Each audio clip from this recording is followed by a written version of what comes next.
Bienvenue dans ce nouvel épisode qui est une capsule, on va dire la troisième, que j'enregistre au sujet de l'amour, et en l'occurrence de l'épisode qui s'intitule « La foi en l'amour de Dieu ». Donc c'est la troisième capsule qui va se pencher sur le thème « Le lien de la perfection ». Alors, ce message est très important parce que il nous permet de revenir sur l'essentiel. Et il n'y a pas un autre apôtre qui a abordé le sujet de l'amour comme l'apôtre Paul, qui l'a fait vraiment de façon assez détaillée, en abordant un peu, on va dire, différents angles en fait du sujet de l'amour. Et une fois de plus, celui qui a reçu beaucoup d'amour, en fait, témoigne plus d'amour, en fait, en général. Donc, Paul est une personne vraiment qui fait ressortir l'idée ou en fait l'image de ce pécheur-là qui a tellement péché, qui a tellement mal agi et qui a reçu toutefois cette grâce-là, cet amour de Dieu à son égard et qui finalement a été transformé. Et vous vous souvenez, dans l'épisode précédent, dans la capsule précédente, j'ai abordé l'image de la prison. Lorsqu'on nous annonce la bonne nouvelle que nous avons été graciés, eh ben, c'est quelque chose vraiment qui transforme, qui donne de se dire, mais waouh, c'est trop beau pour être vrai. Eh ben, la parole de Dieu est également considérée comme justement cette nouvelle qui est trop bonne, trop belle pour qu'on y croie en fait. Mais c'est ça justement, l'amour de Dieu qui était manifesté en Christ. Et donc Paul avait expérimenté cela et il ne s'est pas auto-censuré à l'idée de rappeler aux différentes églises qui sont concernées par ces épîtres l'amour de Dieu en fait. Il leur a toujours rappelé l'importance de l'amour de Dieu dans leur rapport en tant que frères et sœurs, mais aussi envers le monde. Pourquoi? Parce que en nous aimant les uns les autres, les gens du monde vont voir que cela va témoigner que nous sommes véritablement enfants de Dieu. Mais en même temps, nous sommes justement ces porteurs de lumière, nous sommes ces dispensateurs de l'amour de Dieu. Nous avons reçu le ministère, donc la grâce et l'apostolat, pour amener à l'obéissance à la foi les païens. Et cela par l'amour de Dieu, parce que c'est la bonne nouvelle de la grâce de Dieu que nous devons répandre à travers le monde. Donc là, j'ai plus ou moins récapitulé les deux capsules qui sont liées à cette grande thématique, en tout cas la foi en l'amour de Dieu. Donc Paul est vraiment un instrument que Dieu a utilisé, d'accord, pour vraiment nous faire comprendre l'importance de ce sujet. Et j'aimerais vraiment le dire, l'amour, c'est le message phare de la Bible. Il n'y a pas un message aussi important que celui-là. Tout est important, mais celui-là, il est central. Parce que ça touche la nature de Dieu. Parce que ça touche Dieu lui-même. Parce que la Bible nous dit Dieu est amour. Donc, on peut parler de tout, on peut tout enseigner, on peut avoir un ministère qui est lié, par exemple, à la délivrance, à la prophétie, peut-être la richesse matérielle et, je sais pas, l'impact, la prospérité, tout ce que vous voulez. Mais tout cela doit avoir comme dénominateur commun ou point d'ancrage l'amour de Dieu. Parce que c'est le message phare. Et Paul va encore aller plus loin dans l'épître aux Colossiens où il va dire c'est le lien de la perfection. Et bien sûr, on va voir le contexte dans lequel il le dit. Donc pour cela, on va prendre le livre de Colossiens au chapitre 3. À partir, bon après on peut lire du premier verset, mais on va lire particulièrement au verset 9, voilà. On peut prendre le verset 9.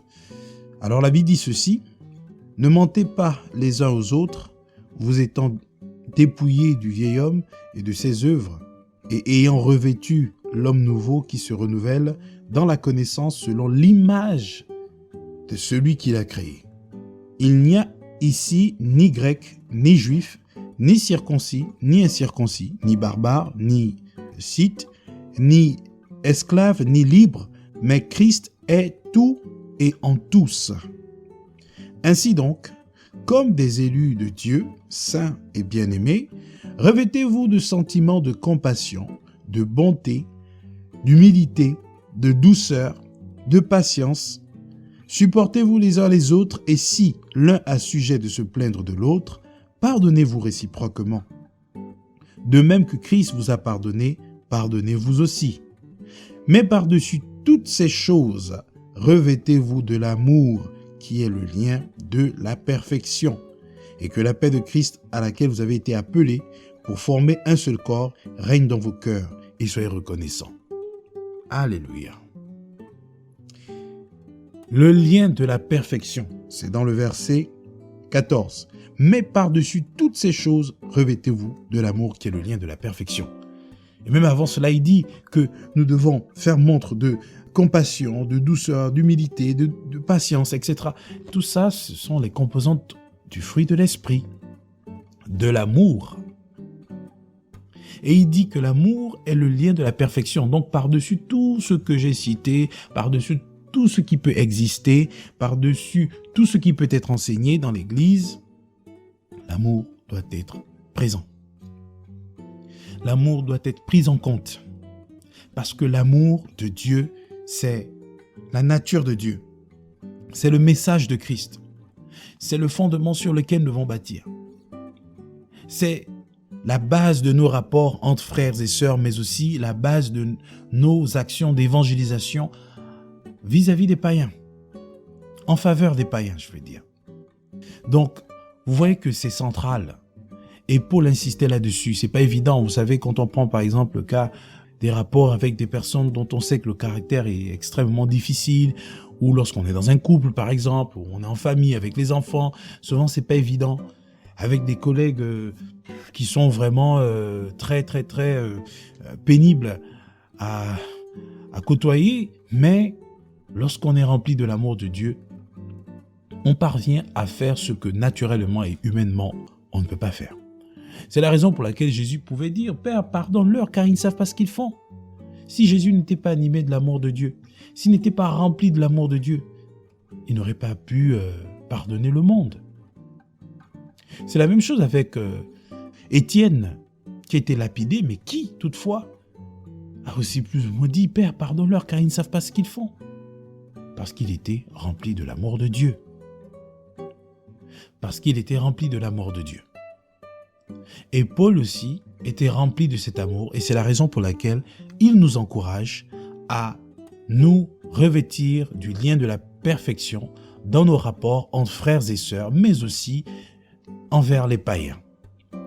Parce que si on est rempli de l'amour de Dieu et que nous témoignons justement de cette nature envers nos frères et sœurs, les gens du dehors vont reconnaître que nous sommes des enfants de Dieu. Et si nous témoignons cet amour envers les personnes qui sont dehors, et bien là aussi, justement, notre Père va se glorifier parce que nous sommes en train d'accomplir la mission pour laquelle il nous a établis. Annoncez la bonne nouvelle de la grâce de Dieu. Allez-y dire aux personnes pécheurs, à toutes les personnes qui vivent une vie qui n'est pas conforme à la parole de Dieu, qui déshonore Dieu, qui est en inimitié contre Dieu, eh bien, que Christ est mort à la croix et qu'aujourd'hui, s'ils acceptent, ils peuvent être sauvés. C'est notre mission, parce que ça fait partie de notre nature. Nous sommes enfants de Dieu, et Paul le dit ici, nous sommes des élus de Dieu, saints et bien-aimés. Vous voyez, l'amour intervient encore là. Nous sommes donc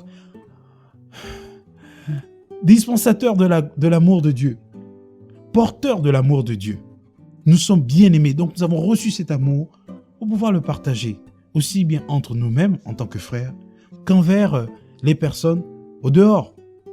Ça, c'est la mission que nous avons reçue, le lien de la perfection. Ça, c'est la mission que nous avons reçue, le lien de la perfection en Jésus-Christ de Nazareth. C'est l'amour. Vivons l'amour, partageons l'amour, parce que nous sommes détenteurs de l'amour de Dieu, de la nature de Dieu. Nous possédons cette nature, nous sommes cette nature et nous avons la responsabilité de la répandre à travers tout ce que nous faisons, à travers le chant, à travers les prédications, à travers l'évangélisation, à travers nos talents, nos dons, nos capacités, compétences, tout ce que nous faisons, La Bible dit que votre lumière luise devant les hommes afin qu'ils voient vos bonnes œuvres et qu'ils glorifient votre Père qui est dans les cieux. Vous savez, les œuvres que nous sommes appelés à manifester, à pouvoir produire, eh ben, elles ont l'objectif d'amener les personnes vers le Seigneur. Parce que c'est ça l'essentiel, amener les gens à Christ. Alléluia. Que le Seigneur vous bénisse. Amen.